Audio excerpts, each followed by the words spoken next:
तो देखो, आज की ये वीडियो स्टार्ट करने से पहले मैं तुमको ये क्लियर कर देना चाहता हूँ कि इस वीडियो में मैंने जो लिस्ट बताई है वो मेरी पर्सनल लिस्ट है। अगर मैंने इस लिस्ट में किसी को आगे रखा है तो इसका मतलब ये नहीं है कि मैं उसका बहुत बड़ा फैन हूँ, और अगर किसी को मैंने इस लिस्ट में पीछे रखा है तो इसका मतलब ये नहीं है कि मैं हेट करता हूँ, बल्कि ये वीडियो मैंने बनाई ही इसलिए है कि मैं तुम लोगों का ओपिनियन भी जान सकूँ और अपना ओपिनियन भी तुम्हारे सामने रख सकूँ। अब ये भी हो सकता है कि कई लोग मेरे ओपिनियन के साथ एग्री करे और ऐसा भी हो सकता है कि कई लोग ना करे। तो जो लोग मेरे ओपिनियन से एग्री नहीं करते और जिनको लगता है कि मैंने कहीं कुछ गलती कर दी है इस लिस्ट को तुम्हें बताने में, तो फिर अपनी लिस्ट मुझे कमेंट सेक्शन में लिख के बताओ, मैं लाइक भी करेगा और ज्यादा ही प्यार आ गया तो पिन भी। तो ये तो हो गई सारी पर्सनल बातें, लेकिन अभी प्रोफेशनल नहीं प्रोफेशनल बातें करें तो जैसा कि आप लोग जानते हैं कि इस वीडियो में हम रैंक करने वाले हैं इंडिया की मोस्ट सक्सेसफुल मूवी यूनिवर्सेस को। गूगल पे बाजीराव सिंघम टाइप कर ले कि बनवास का टाइम खत्म हुआ, पता चल जाएगा तेरा बाप चीज क्या है।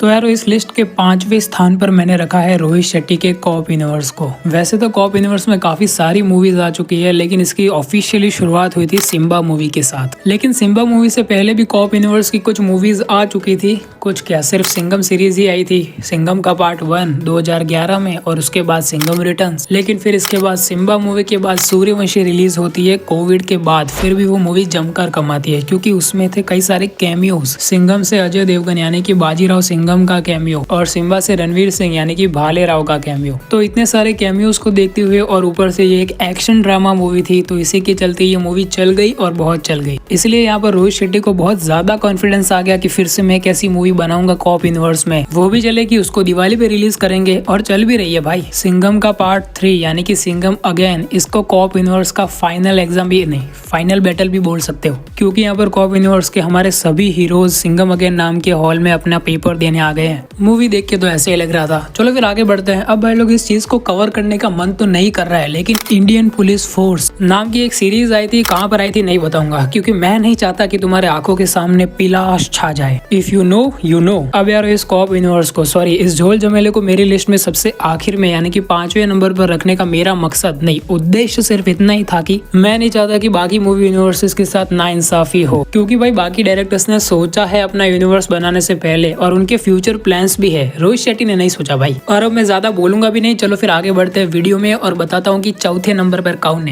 है। क्या हो गया मेरी जुबान को, बोलो जुबान तीसरी।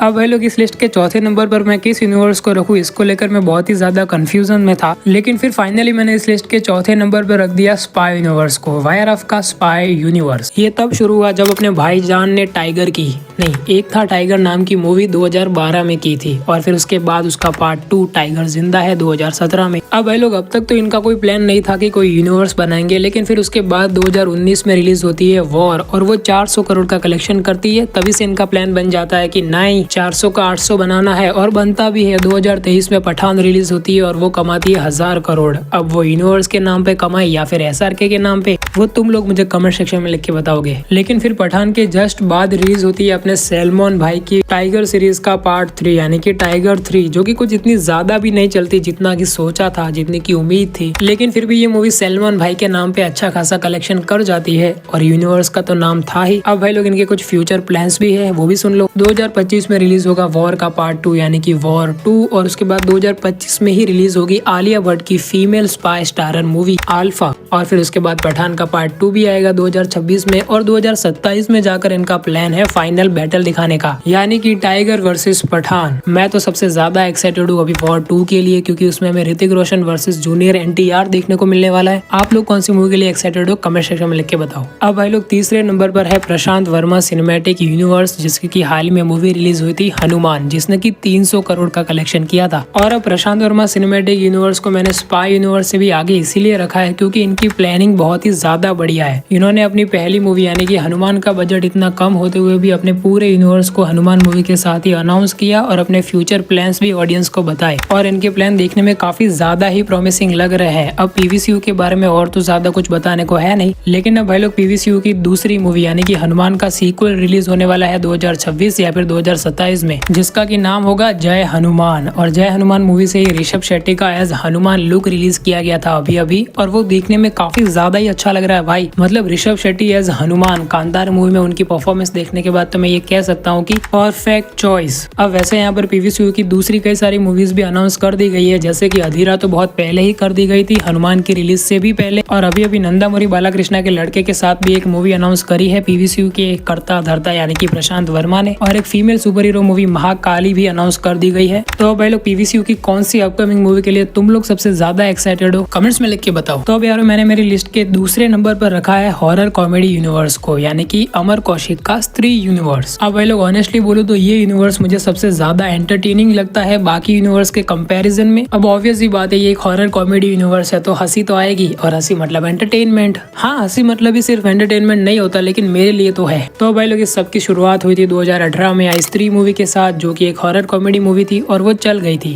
मतलब बहुत ही ज्यादा चल गई थी। फिर उसके बाद अमर कौशिक को ये आइडिया आया कि क्यों ना इसका एक पूरा यूनिवर्स बनाया जाए, काफी ज्यादा ही अच्छा रहेगा नहीं, और काफी अच्छा किया बना के। और फिर उसके बाद में भेड़िया और मुंजिया भी देखने को मिली। भेड़िया तो इतनी ज्यादा नहीं चली, लेकिन मुंजिया चल गई। और फिर उसके बाद स्त्री 2 रिलीज होती है, और वो कितनी चली ये तो बताने की जरूरत ही नहीं है, तो ठीक है नहीं बताऊंगा। अब भाई लोग इनके फ्यूचर प्लान्स में स्त्री 3 का भी नाम आता है, भेड़िया 2 का भी नाम आता है, और मुंजिया 2 का भी नाम आता है। सिर्फ नाम आता है, अब ये कब आती है वो तो देखने पर ही पता चलेगा। लेकिन अभी आयुष्मान खुराना के साथ थमा नाम की भी एक मूवी आ रही है इनकी, और सुनहरी सुनहरा नाम की भी एक मूवी है। अगेन तुम इस यूनिवर्स की कौन सी मूवी के लिए सबसे ज्यादा एक्साइटेड हो? मैं तो सुनहरी सुनहरा के लिए हूँ, क्योंकि मेरे को नाम जानना है श्रद्धा कपूर का, शायद इस सुनहरी सुनहरा मूवी में पता चल जाए। तो भाई लोग इस लिस्ट के पहले नंबर पर मैंने रखा है लोकेश कनगराज सिनेमैटिक यूनिवर्स को, यानी कि LCU को। अब इसको फर्स्ट नंबर पर रखने का रीजन क्या है वो तो बताने की जरूरत है ही नहीं, आई थिंक सो। लेकिन फिर भी अगर बताऊं तो ये वेल प्लान्ड है। लोकेश कनगराज ने कैदी मूवी के बाद अपने यूनिवर्स को काफी अच्छे से प्लान किया है, और उनके फ्यूचर प्लान्स भी काफी अच्छे हैं। लोकेश कनगराज अपने यूनिवर्स को ऐसे ही खींच नहीं रहे पैसा बनाने के लिए, उन्होंने एक अच्छा सटीक सा प्लान दिया है फ्यूचर का, जिस पर कि वो वर्क भी करेंगे। तो वे लोग LCU की फर्स्ट मूवी है कैदी, और फिर उसके बाद रिलीज होती है विक्रम कमल हसन के साथ, जो कि उनकी कमबैक मूवी भी साबित होती है। और विक्रम मूवी के साथ कैदी मूवी के डॉट्स को इतना लॉजिकली जोड़ा है लोकेश कनगराज ने कि देखकर मजा आ जाता है कि इंडिया के पास भी एक वेल प्लान्ड यूनिवर्स तो है।